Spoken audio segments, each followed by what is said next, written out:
Oh, no. War Games has always been a main roster show, and it is. Look. We've got this War Game, so you won't have seen this before. It's two rings and a cage, and everyone's going, oh, wow.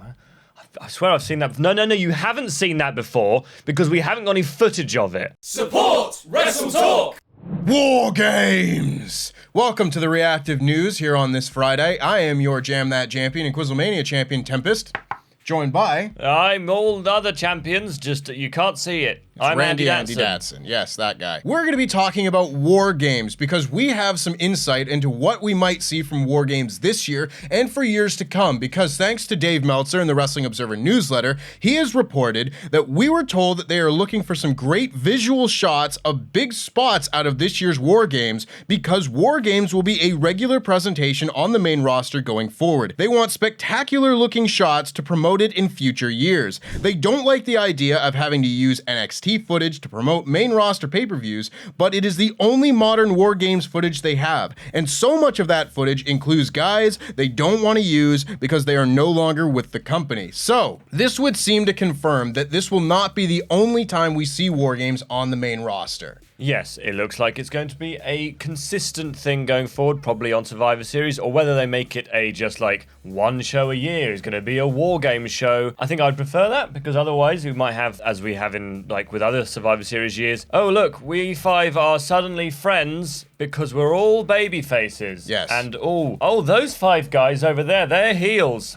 If only there was a way we could resolve this. It is a problem, and it's a difficult issue here because Survivor Series has really been lacking anything for people to really grasp onto as fans because the whole SmackDown versus Raw thing has been totally played out. There was a little bit of a resurgence in 2019 when they added NXT to the mix. That was a bit more fresh, but in general, Survivor Series has been by far the least interesting of the big four WWE pay-per-views in recent years. So adding War Games to it this year has added a little bit more interest back to it. But again, as you said, if they make this a Survivor Series tradition going forward, then it does become the same issue that they ran into in NXT with War Games and with other various pay-per-views and gimmicks and everything on the main roster, that being, oh, well, it's November. Now we have to just kind of shuffle our stories around so that we can force gang warfare, even when it doesn't really seem the most appropriate, as opposed to crafting a story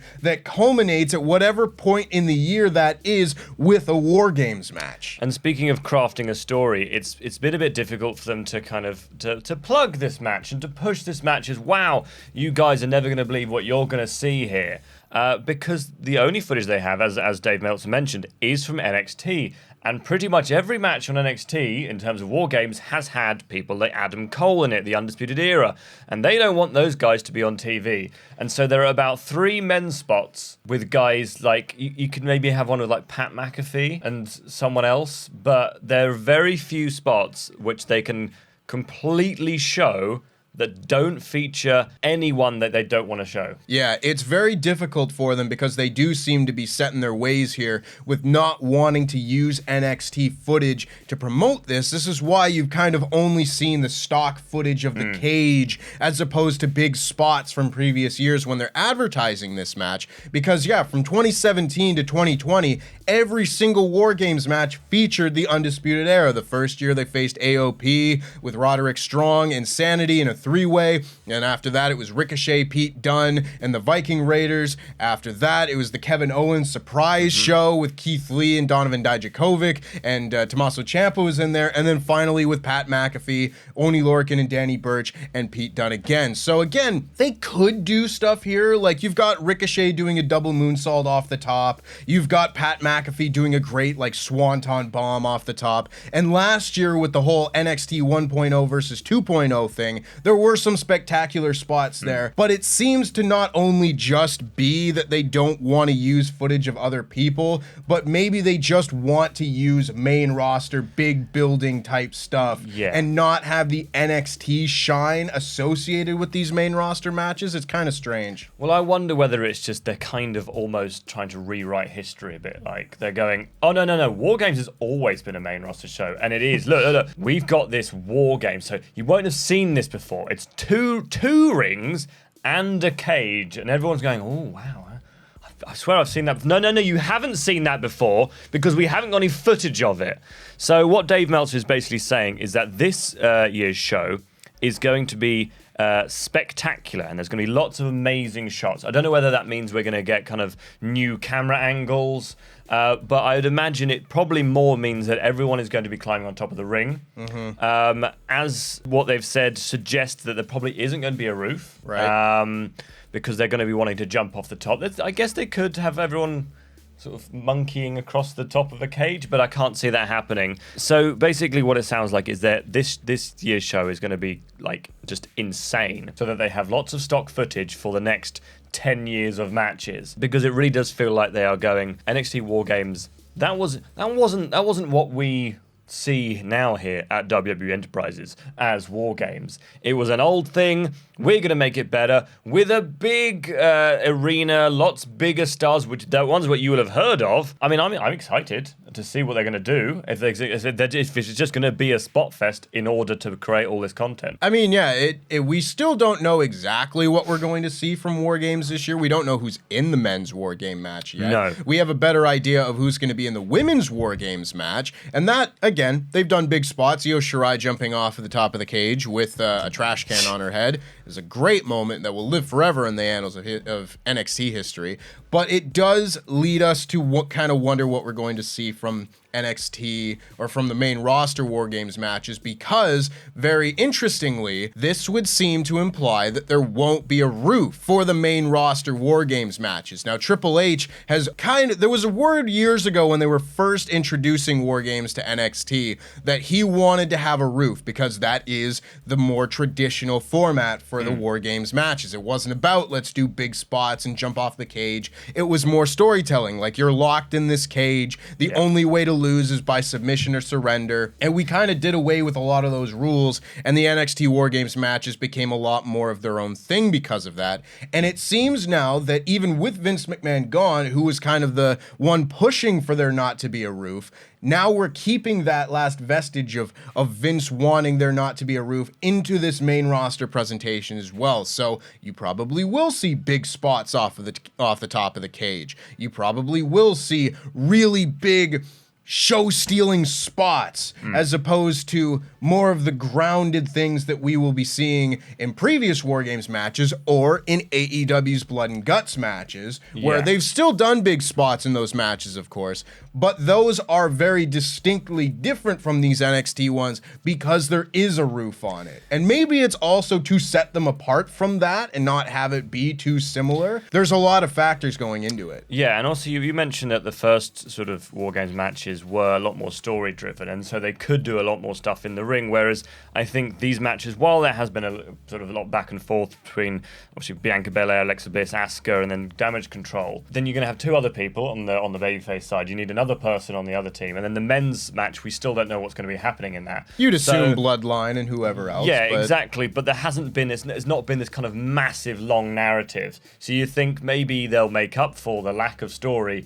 with just lots of spots. I mean, would you prefer to have a roof, or do you think that it's actually a better idea to keep it off? I think at this point, I've kind of come to grips with the fact that these are two different matches at that point. They're obviously very similar with the double rings and the cage and everything, but it is more the WWE way of things to make this a spectacle, to make it a big match where you can have guys doing double moonsaults off the top. You could have Io Shirai doing a big crossbody with a trash can or doing one of her great moonsaults. Whatever the case may be, that is more the WWE way of things. I tend to prefer the old school style of War Games matches because I do think you can tell a more interesting story that way when it's not just, oh, you hit a big move and you pin somebody, but rather you have someone going in there and having to submit on behalf of their team while you look at them and be like, hey, you lost this match for us. You can't tell that story exactly the same way with the way WWE's been doing it, so I have my preferences. But in general, I think it's fine. I think it makes for a really cool visual a lot of the time. And really, those are some of the biggest War Games and NXT matches that we have to look back on now. So I can't say that it's not working for them. So, in terms of just the matches that we've got this year, obviously we mentioned the people in the women's match, and we kind of think we know pretty much who's going to be in the men's. But how would you book the men's one? Would you have something, for example, like Sami Zayn giving up? Would you want something like a Jey Uso or one of the two Usos giving up to kind of further that storyline? Or do you think that the Bloodline should come out victorious? I mean, if they were going for that type of narrative, yeah, that's exactly what I would want to see. I would want to see the Bloodline involved in this match and have a furthering of that element of the story. Whether it is Sami Zayn submitting or whether it is Jey Uso submitting, I think you can get the most out of this match and this story in general if you let them be the ones to focus that narrative around. Again, and they could go in a totally different direction from that. They could have Jimmy Uso lose, and all of a sudden that's another wrinkle you could throw into there. There's so many possibilities with the Bloodline story, and I think that is one of the great strengths that storyline has. And in a thing like War Games with so many different moving pieces, so many different people involved in it, it just makes for that many more different possibilities and that kind of level of unpredictability that fans always want. Because I was speaking to Luke just before I came in here, and I said, well, who do you think is going to be in the men's against the Bloodline? And he said, well, either the Brawling Brutes or the New Day. And then he suggested maybe that they could throw Kevin Owens into the mix or Drew McIntyre. And I think that would be a really interesting little wrinkle in the match if you maybe announced 4 of the guys for the babyface team, and then right at the end, like on the night of the show, like, oh, with a TBD, and it's Kevin Owens to sort of, because the idea is that Kevin Owens was supposed to come back and team with Sami Zayn, but then Sami Zayn's Bloodline stuff got so over that they basically stopped that. The plan is still to do that at some point, according to, I believe, WrestleVotes. So do you have Kevin Owens come back in this match, Sami Zayn gives up, and that is how you build into Sami Zayn being kicked out of the Bloodline and then reuniting with Kevin Owens? It's totally possible. Honestly, and what I really love about this Bloodline stuff, you could do exactly that, but that doesn't mean that Sami Zayn has to be kicked out like the next week on SmackDown. That could be the introduction of more of this tension between the members and have that build literally until the Royal Rumble. And then maybe that's when you can have a more explosive turn on him and throw him out of the ring type moment.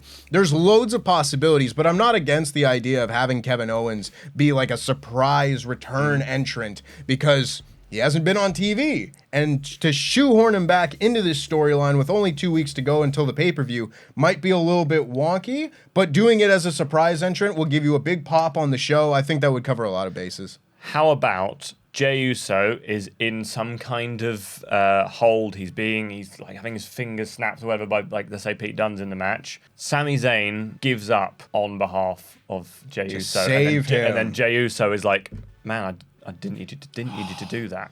I was fine. So many possibilities. I wasn't going to give up. I might even like that more. That's a great idea. But let us know your ideas in the comments below. What do you think they're going to do with War Games this year and in future years? What do you think's going to happen? Let us know. We have been Randy Andy Datson and your Quizzlemania and Jam That Champion Tempest. This has been the Reactive News. Jam That Jam.